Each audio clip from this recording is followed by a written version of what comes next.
यीशु हेबे तुम साथी दूर हेब भय भ्रांति से तो जगतर ज्योति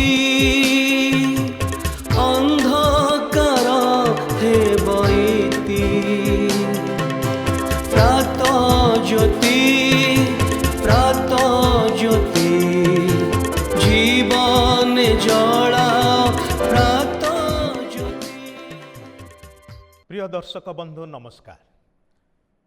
church of Christ union church Bhubaneswar आनुकूल्य रे यूट्यूब चैनल रे नियमित प्रसारित होता विशेष कार्यक्रम प्रात ज्योति यही कार्यक्रम को आपण को स्वागत करुछि। यही कार्यक्रम नियमित आपण देखुअछंती ईश्वरंकर वाक्य शुणुअछंती तद्वारा आपण व्यक्तिगत भाव में पुणी परिवार भाव में आशीर्वाद प्राप्त होती। आमने से प्रभुंकर धन्यवाद करूँ। आपण निकटरे मध्य आमने कृतज्ञ अटू आपण नियमित यह कार्यक्रम को देखुथिबारु। यह कार्यक्रम विषय में आपणकर बंधु मान को जनइया भूलंतु नाही। एथिर लिंक को सेमान निकटरे मध्य शेयर करंतु जद्वारा से माने मध्य आशीर्वाद प्राप्त हेबे।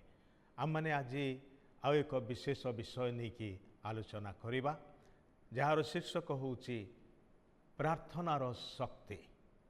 प्रार्थनार शक्ति आमे ईश्वरंकर निकट को आसीबा समय रे प्रार्थना करि थाउ। ताहांक निकटरे आम्मानकर व्यक्तिगत पारिवारिक किंबा आम्मानकर कर्मक्षेत्रर संपर्कीय विषय सबु विभिन्न विषय जहाँ आम्मान को चिंतित करे भाराक्रांत करे बेले बेले आम्मान को हताश मध्य को ठेली दिए बेले बेले आम्मान को निरुत्साहित करे किंबा आम्मान को निरुपाय अवस्था मध्य को नहीं जाए निराशा मध्य को नहीं जाए।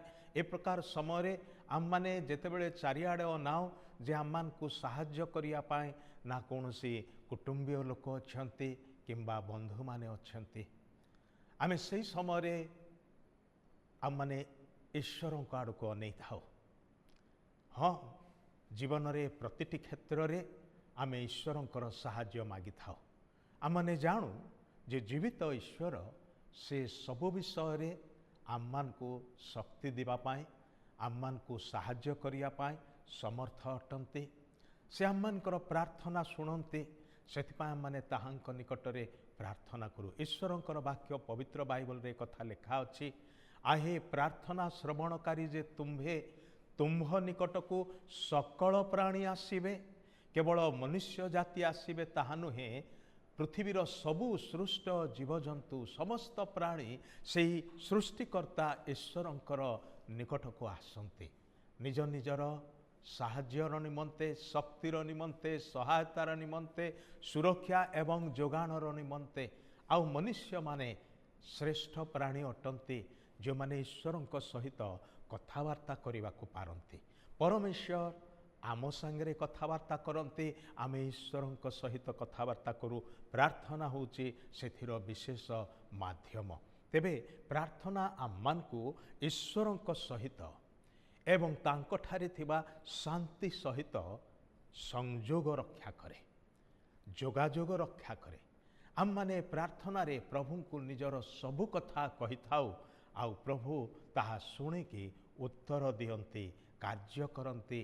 भाई भणी माने परमेश्वर आम्मानकर प्रार्थना शुणती ताहांकर दया गुण हेतु किंतु से एहा मध्य इच्छा करंती जे आम्मानकर निवेदन सबु तांक निकटरे आम्माने जणाओ। ईश्वरंकर वाक्य पवित्र बाइबल रे गोटे अंश लेखा अछि मु ताहा आपणक पई पढ़ी सुणैबी। फिलिपिय पुस्तक तार 4 अध्याय 6 पद आउ 7 पद एथिरे लेखा अछि कौनसी विषय रे चिंतित हुओ नाही किंतु समस्त विषय रे प्रार्थना और विनती द्वारा धन्यवाद सह तुम्भमानकर निवेदन सबु ईश्वरंक निकटरे जणाओ। सेथिरे समस्त बोधर अगम्य जे ईश्वरंक शांति ताहा तुम्भमानकर हृदय और मन को ख्रीष्ट जीशुंक सहभागितारे सुरक्षा करी रखिबा। एटी गोटे सुंदर कथा कहा जायछि कौनसी विषय रे चिंतित हुओ नाही। अनेक विषय जदिबा आम्मानकर पारिपार्श्विक जगत रे अछि ଅନେକ ବିଷୟ ଆମମାନଙ୍କର ବ୍ୟକ୍ତିଗତ ଏବଂ ପାରିବାରିକ ଜୀବନରେ ଅଛି, ଆମମାନଙ୍କର କର୍ମକ୍ଷେତ୍ରରେ ଅଛି, ଆମମାନଙ୍କର ସମାଜରେ ଅଛି, ଯାହା ଆମମାନଙ୍କୁ ବିବ୍ରତ କରେ, ଆମମାନଙ୍କର ଶାନ୍ତିକୁ ଛିନ୍ନ କରେ, ଆମମାନଙ୍କୁ ଚିନ୍ତିତ ଆଉ ଭାରଗ୍ରସ୍ତ କରେ। ଏପରିକି କୌଣସି ଚିନ୍ତା ବଢ଼ିଗଲେ ବିଷାଦଗ୍ରସ୍ତ ହେଇଯାଉ ଆମମାନେ।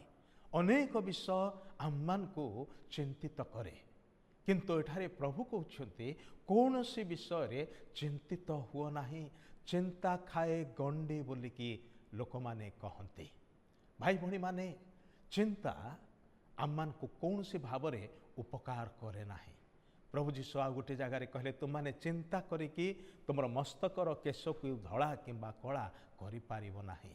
ତେବେ ଚିନ୍ତା ଯାହା ଆମମାନଙ୍କୁ ସାହାଯ୍ୟ କରେ ନାହିଁ, ଉପକାର କରେ ନାହିଁ, ତାହା ନ କରିବା ପାଇଁ ଆମମାନଙ୍କୁ କୁହାଯାଇଛି। କୌଣସି ବିଷୟ ଯଦି ବିବ୍ରତ କରୁଛି, କୌଣସି ବିଷୟ ଯଦି ଆପଣଙ୍କୁ ଚିନ୍ତା ଆଡ଼କୁ ନେଇଯାଉଛି, ତେବେ ସେହି ସବୁ ଧନ୍ୟବାଦର ସହିତ ଈଶ୍ୱରଙ୍କୁ ଜଣାଇବା ପାଇଁ କୁହାଯାଇଛି। କାରଣ ଈଶ୍ୱର ଆମମାନଙ୍କର ଚିନ୍ତାର ଭାର ନେବା ପାଇଁ ପ୍ରସ୍ତୁତ ଅଟନ୍ତି। ସେ କହିଛନ୍ତି, ତୁମ୍ଭମାନଙ୍କ ସମସ୍ତ ଚିନ୍ତାର ଭାର ଆମ୍ଭ ଉପରେ ପକାଅ, କାରଣ ଆମ୍ଭେ ତୁମ୍ଭ ନିମନ୍ତେ ଚିନ୍ତା କରୁ। ଆମମାନଙ୍କର ପରମେଶ୍ୱର ଆମମାନଙ୍କର ସମସ୍ତ ବିବ୍ରତକାରୀ ବିଷୟ ସବୁ, ବିଚଳିତକାରୀ, ଅସ୍ଥିରକାରୀ, ଅଶାନ୍ତକାରୀ ବିଷୟ ସବୁ ସେ ନିଜେ ନେଇଯିବା ପାଇଁ ଚାହାନ୍ତି।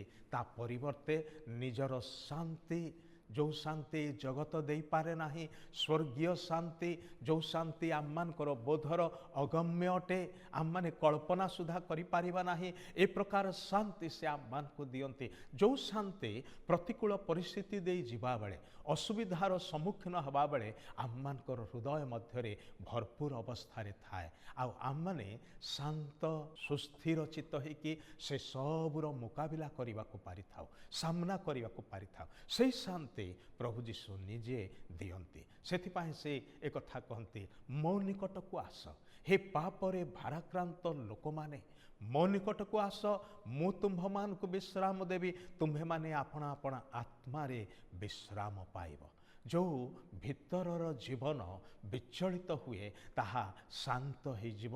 ସେ ଝଡ଼କୁ ସୁସ୍ଥିରକାରୀ ପରମେଶ୍ୱର ଅଟନ୍ତି। ଆପଣଙ୍କର ବ୍ୟକ୍ତିଗତ ଜୀବନରେ ଉପୁଜୁଥିବା ସବୁ ଝଡ଼ ଝଞ୍ଜାକୁ ସେ ଶାନ୍ତ କରିପାରନ୍ତି। ସେଥିପାଇଁ ଆପଣଙ୍କର ନିବେଦନ ସବୁ ତାହାଙ୍କ ନିକଟରେ ଜଣାନ୍ତୁ। ଆଉ କେମିତି ଜଣାଇବା ପାଇଁ କୁହାଯାଇଛି? ଧନ୍ୟବାଦର ସହିତ। କାରଣ କ'ଣ? ଆମମାନେ ତାହାଙ୍କୁ ଯାହା ଜଣାଉ ତାହା ସେ ଶୁଣନ୍ତି ଏବଂ କାର୍ଯ୍ୟ କରନ୍ତି, ଉତ୍ତର ଦିଅନ୍ତି। ସେଥିପାଇଁ ତାହାଙ୍କୁ ଧନ୍ୟବାଦ ଦେବା। ଆମେ ତାଙ୍କଠାରୁ ଯେଉଁ ସବୁ ଉପକାର ପାଉଛୁ, ଆଶୀର୍ବାଦ ପାଉଛୁ, ମଙ୍ଗଳଦାନ ସବୁ ପାଉଛୁ, ସେ ସବୁ ପାଇଁ ଆମମାନେ ଈଶ୍ୱରଙ୍କୁ ଧନ୍ୟବାଦ ଦେବା। କୌଣସି ବିଷୟରେ ଚିନ୍ତା କରିବାର ଆବଶ୍ୟକତା ନାହିଁ, ବରଂ ସେ ଚିନ୍ତାର ବିଷୟ ପ୍ରଭୁଙ୍କ ନିକଟରେ ଧନ୍ୟବାଦ ସହିତ ଜଣେଇବା। ସେତେବେଳେ ଈଶ୍ୱରଙ୍କର ଶାନ୍ତି ନିଜ ଜୀବନରେ ଅନୁଭବ କରିପାରିବା। ପୁଣି ଈଶ୍ୱରଙ୍କ ସହିତ ଆମମାନଙ୍କର ବ୍ୟକ୍ତିଗତ ସମ୍ପର୍କ ଆହୁରି ଘନିଷ୍ଠ ହୋଇଯିବ, ଆହୁରି ଦୃଢ଼ ହୋଇଯିବ। ଆମମାନେ ସେ ଜୀବିତ ସୃଷ୍ଟିକର୍ତ୍ତା ପରମେଶ୍ୱରଙ୍କୁ ଜୀବନରେ ଜାଣିପାରିବା। ତାହାଙ୍କର ସେ ଅନୁଗ୍ରହର ଅନୁଭୂତରେ ଆଗକୁ ଆମମାନେ ବଢ଼ିପାରିବା। ପ୍ରଭୁ ତାହା ହିଁ ଆମମାନଙ୍କ ଠାରୁ ଅପେକ୍ଷା କରନ୍ତି। ଆଜି ତାଙ୍କ ନିକଟରେ ନିଜକୁ ସମର୍ପଣ କରିବେ କି? ଆଜି ବି ପ୍ରଭୁ ଯୀଶୁ ଆପଣଙ୍କର ଅପେକ୍ଷାରେ ଅଛନ୍ତି। ଆସନ୍ତୁ ପ୍ରାର୍ଥନା କରିବା, ଶେଷ କରିବା। ପ୍ରିୟ ପ୍ରଭୁ, ଧନ୍ୟବାଦ ଦେଉଛୁ, ତୁମେ ଆମ ପାଇଁ ଚିନ୍ତା କରୁଥିବା ପରମେଶ୍ୱର ଅଟ। ଆମକୁ ଦୟାକରି ଆମମାନଙ୍କର ସକଳ ପରିସ୍ଥିତିରେ ସାହାଯ୍ୟ କରିବା ଈଶ୍ୱର ଅଟ। ବିପଦ ସମୟରେ ବିପଦରୁ ଉଦ୍ଧାରକାରୀ ପରମେଶ୍ୱର ଅଟ। ତୁମେ ଯେଉଁ ପ୍ରତିଜ୍ଞା ବାକ୍ୟ ଦେଇଛ ପ୍ରଭୁ, ତୁମ ନିକଟରେ ପ୍ରାର୍ଥନା କଲେ ତୁମେ ଆମମାନଙ୍କୁ ଉତ୍ତର ଦେବ। ଆମର ଅଜ୍ଞାତ ମହତ ଦୁଷ୍କର ବିଷୟମାନ ଆମମାନଙ୍କୁ ଦେଖେଇବ। ହେ ପ୍ରଭୁ, ତୁମର ଧନ୍ୟବାଦ କରୁଛୁ। ଆମମାନଙ୍କର ସବୁ ନିବେଦନ ତୁମ ଚରଣ ତଳେ ସମର୍ପଣ କରୁଅଛୁ। ପ୍ରତ୍ୟେକଙ୍କୁ ଆଶୀର୍ବାଦ କର। ଯୀଶୁଙ୍କ ନାମରେ ଏହି ପ୍ରାର୍ଥନା ଉତ୍ସର୍ଗ କରୁଅଛୁ। ଆମେନ୍। ଧନ୍ୟବାଦ। ପ୍ରଭୁ ଆପଣଙ୍କୁ ଆଶୀର୍ବାଦ କରନ୍ତୁ।